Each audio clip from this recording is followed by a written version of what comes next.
एक इंसान जो सब कुछ छोड़ देता है, अपने घर को, अपने पिता को, अपने गुरु को, अपने दोस्त को, और गुरु भी कौन, गौतम बुद्ध, उनका शिष्य बनने से भी मना कर देता है। क्या वो पागल था?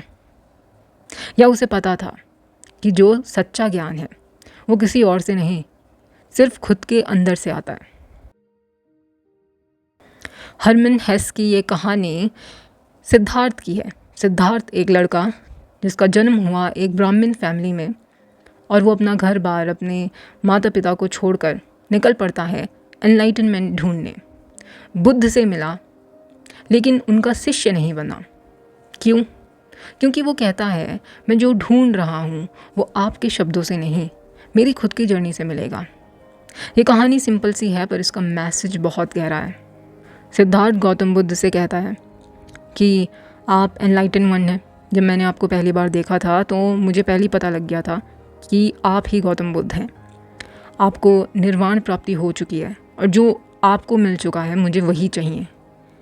पर मैं ये भी जानता हूँ, और क्योंकि आप एनलाइटन वन हैं तो आपको भी पता होगा कि जितने भी लोग आपके पास आ रहे हैं भिक्षु बनने के लिए, इस उम्मीद में कि इनको निर्वाण प्राप्ति हो जाएगी आपके प्रवचन सुन के, ये ज़रूरी नहीं है, ये गारंटीड नहीं है कि ऐसा हो। गौतम बुद्ध इस बात पे हल्का सा मुस्कुराते हैं। सिद्धार्थ कहता है कि ज्ञान बोला जा सकता है पर ज्ञान समझा नहीं जा सकता। क्या मतलब है इस बात का? जब हम किसी से ज्ञान लेते हैं, हम सुनते हैं, समझने की कोशिश करते हैं, राइट, लेकिन वो ज्ञान सिर्फ कुछ ही टाइम काम करता है। जैसे फॉर एग्ज़ाम्पल हम कोई वीडियो देख रहे हैं, हमें दिक्कत है मोबाइल एडिक्शन की। अब हम वीडियो देख रहे हैं कि कैसे उस मोबाइल एडिक्शन को रोकें। तो जब हम वीडियो देखते हैं हमें उसमें बहुत सारी इन्फॉर्मेशन पता लगती है जो काम की होती है, और जब हम उसको सुनते हैं तो हमको लगता है कि हाँ ऐसे ऐसे करने से तो हो जाएगा, या हमको उस टाइम पे लगता है हो गया ये तो, अब तो मैं फ़ोन चलाऊंगा ही नहीं। बट क्या ऐसा होता है? क्या ये वर्क करता है? नहीं। कुछ टाइम तक काम कर जाएगा, कुछ टाइम तक आप अपने जो एडिक्शन की ये जो अर्ज उठती है, टेंडेंसी उठती है, उसको रोकने की, उसको रिप्रेस करने की कोशिश करोगे। बट जैसे कि हमने पहले की वीडियोस में भी बहुत बार कहा है कि आप अपने इमोशंस को, अपनी टेंडेंसीज़ को दबाओगे तो वो दबती नहीं है। उस टाइम पे लगेगा दब गई, पर बाद में वो और भी बुरी तरीके से आती हैं, फिर हम और भी ज़्यादा यूज़ करते हैं उसे। तो ऐसा होता है। क्यों होता है ऐसा? क्योंकि हमें नॉलेज तो मिल गई उस चीज़ की, बट हमने उसे खुद से नहीं समझा, हमने उसे खुद से एक्सपीरियंस नहीं किया। हमने ये नहीं नोटिस किया कि जब जो कॉन्सेप्ट हमने पढ़ा है, जो नॉलेज हमें मिली है कि अच्छा डोपामीन वगैरह होता है और इसकी वजह से हमारे साथ ऐसा ऐसा होता है, बट हमने उसे खुद से नहीं देखा अपने रियल लाइफ में होते हुए। हमें ये तो पता है कि अच्छा दिक्कतें होती है, पर वो दिक्कतें जब हो रही थी तब हमने उनको ऑब्ज़र्व नहीं करा। अगर हम उस वीडियो को देखने के बाद अपने आप को उस मोबाइल को यूज़ करते हुए देख लेते कि हमारी कंडीशन कैसी होती है, हम भूल जाते हैं टाइम के बारे में। हम अंधाधुन होके ब्लाइंडली बस स्क्रॉल करते रहते हैं और उससे हमें अच्छा फील नहीं होता। हमें एक रेस्टलेसनेस हमारे अंदर होती है। हमारे पास फ़ोन चला चला के ना टाइम होता है कि किसी सही काम पे लगाएं, ना ही उतनी एनर्जी होती है, राइट? ऐसा ही होता होगा। तो जब ऐसा होता है इसका मतलब क्या कमी है? हमारे पास एक्सपीरियंस की कमी है, हम ऑब्जर्व नहीं कर रहे हैं। और यही डिफरेंस तो होता है बुकिश नॉलेज में एंड रियल लाइफ एक्सपीरियंस में। तो ये कहानी हमें ये सिखाती है कि कभी कभी सीखने के लिए भटकना ज़रूरी होता है, गलतियाँ करना ज़रूरी होता है, अपने खुद के रास्ते पे जाना ज़रूरी होता है।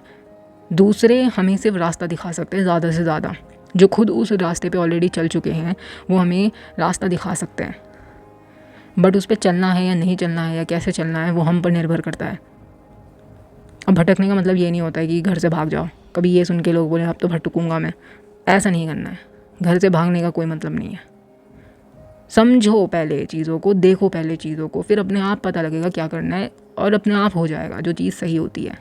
गौतम बुद्ध भी तो सब कुछ छोड़ छाड़ के निकल पड़े थे अपनी जर्नी पर, जब उनको लाइफ की रियलिटी के बारे में पता लगा था कि लाइफ में सिर्फ डेथ सच है, बाकी चीज़ों की कोई गारंटी नहीं है कि वो सच है या नहीं है, ठीक है? तो वो ऐसा भी तो कर सकते थे गौतम बुद्ध कि वो स्क्रिप्चर्स पढ़ लेते, क्योंकि स्क्रिप्चर्स में तो बता रखा है ना ऐसे ऐसे मुक्ति मिल जाएगी। तो वो जाते घर पे और वो स्क्रिप्चर्स पढ़ते और फिर मुक्त हो जाते। उन्होंने ऑलरेडी स्क्रिप्चर्स पढ़ रखे थे, तो इसीलिए उनको पता था कि स्क्रिप्चर्स में जो बात लिखी है वो लिखी है, वो अप्लाई नहीं हो रही है लाइफ में। तो इसीलिए उन्होंने सोचा कि अब मैं अपनी जर्नी पे चलूँगा, दूसरों की जर्नी पे चल के मैं नहीं जा पा रहा हूँ मोक्ष तक होता मैं तो अभी मुक्त होता, राइट। उसी तरीके से सिद्धार्थ की जर्नी है। अब ये मत सोचना कि क्या बोलते हैं हम भी ऐसा करेंगे कि अगर कोई हमें ज्ञान देगा हम बोलेंगे कि भैया नहीं, हमको नहीं चाहिए, किसी महान पुरुष के पास बैठेंगे भी नहीं, हम खुद के एक्सपीरियंस पे चलेंगे।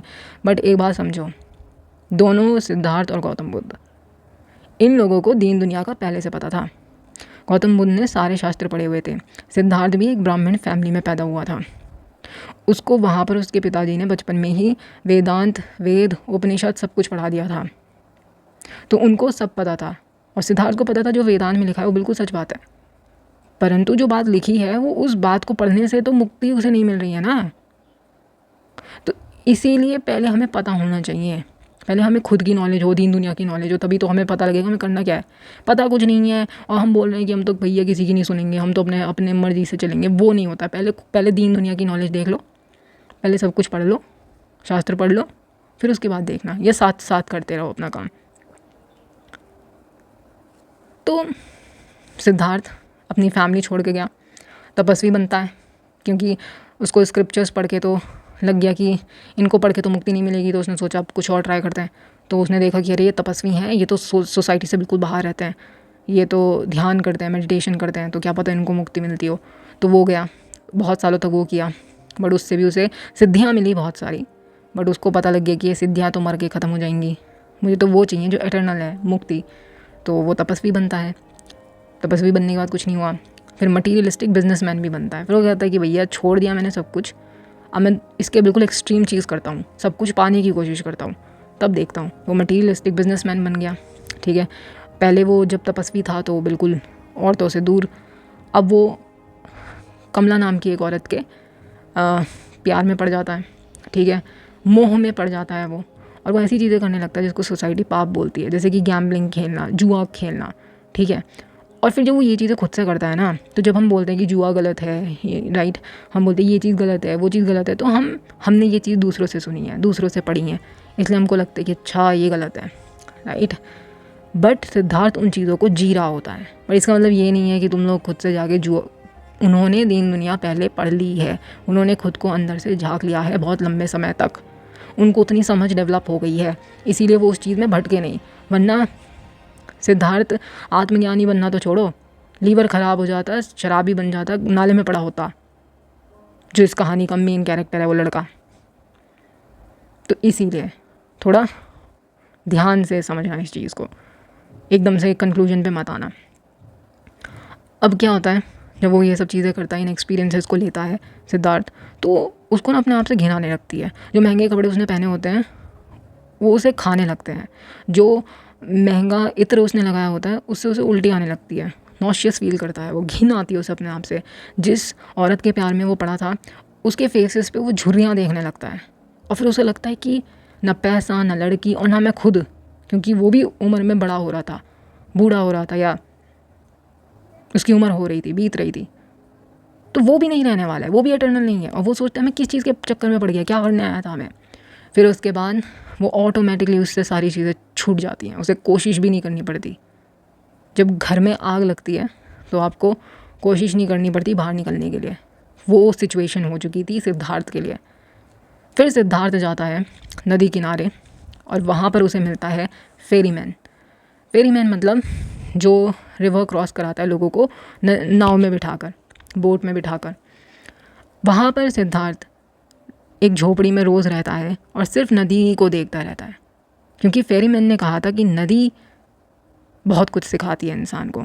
अब ऑब्वियस सी बात है, मैं आपको बहुत सारी चीज़ें मिस करके बता रही हूँ, क्योंकि मेरा काम बुक रिव्यू नहीं है, ठीक है। मेरा काम है बस आपको थोड़ा बहुत एक्सप्लेन कर देना। मेन चीज़ है इंटरप्रिटेशन, ठीक है, इंटरप्रिटेशन देना, क्या हुआ क्या क्या हुआ एक एक पॉइंट पर वो नहीं बताऊँगी मैं। सो उसके लिए आपको बुक पढ़नी चाहिए, और ज़रूर पढ़नी चाहिए, क्योंकि बुक जो है ना वो बहुत ही ज़्यादा अच्छी बुक है ये। और हर इंसान जो कंफ्यूज है, जिसे नहीं आती है चीज़ें समझ में, उसके लिए ये परफेक्ट बुक है, ठीक है। तो अब इसमें क्या होता है, लास्ट में आते आते सिद्धार्थ को पीस मिल जाता है, ठीक है। सिद्धार्थ एनलाइटन बन जाता है। और ये उसे तब मिलता है जब वो सब कुछ छोड़ देता है, अपने आप को भी, ईगो भी छोड़ देता है, ईगो डेथ हो जाती है उसकी। तो जब आप अपने नाम, काम, रोल, आइडेंटिटी, इन सब चीज़ों से सेपरेट हो जाते हो और एक नदी के जैसे फ्लो करने लग जाते हो, तो वही होता है जो सिद्धार्थ के साथ हुआ। सिद्धार्थ की एक बहुत इंपॉर्टेंट लाइन है इस बुक में, जिसमें वो कहता है कि river teaches me how to listen. River से मैंने सीखा सुनना। रिवर जैसे रास्ते में कुछ भी आता है, बस वो बहती रहती है, बहती रहती है, बहती रहती है, स्थिरता के साथ भी बहती रहती है। ठीक उसी तरीके से कुछ चीज़ जो लाइफ में आ रही है उसे पकड़ के मत रखो। जो हो रहा है, जैसा हो रहा है, एक्सपीरियंस इट, समझने की कोशिश करो, ऑब्जर्व करने की कोशिश करो। अगर आप ऐसे इंसान हो जो बहुत ज़्यादा कंफ्यूज फील कर रहा है अपनी लाइफ में, उसको समझ में नहीं आ रहा उसकी लाइफ में क्या हो रहा है, वो डिप्रेशन में है, एग्जिस्टेंशियल क्राइसिस चल रहा है, कुछ नहीं पता क्या हो रहा है, क्यों कर रहा है वो कोई चीज़, वो खुद कौन है, तो उस केस में इस बुक को ज़रूर पढ़ना। आपको बहुत ज़्यादा क्लैरिटी मिलेगी इस बुक को पढ़ के। एंड और भी बहुत सारी बुक्स हैं हर्मन हेस की, बट अगर आप उनको नहीं पढ़ सकते हो तो इन बुक्स को पढ़ लेना। Thank you for watching this video. अगर वीडियो अच्छी लगी हो तो वीडियो को लाइक कर देना, चैनल को सब्सक्राइब ज़रूर कर लेना। एंड अगर आपके कोई और रिकमेंडेशन है किसी और बुक्स को लेकर, एक्सेप्ट सेल्फ हेल्प बुक्स नहीं, ठीक है, कोई और फिलोसफिकल, साइकोलॉजिकल बुक्स, तो प्लीज़ मुझे कमेंट सेक्शन में बता देना। Thank you, bye.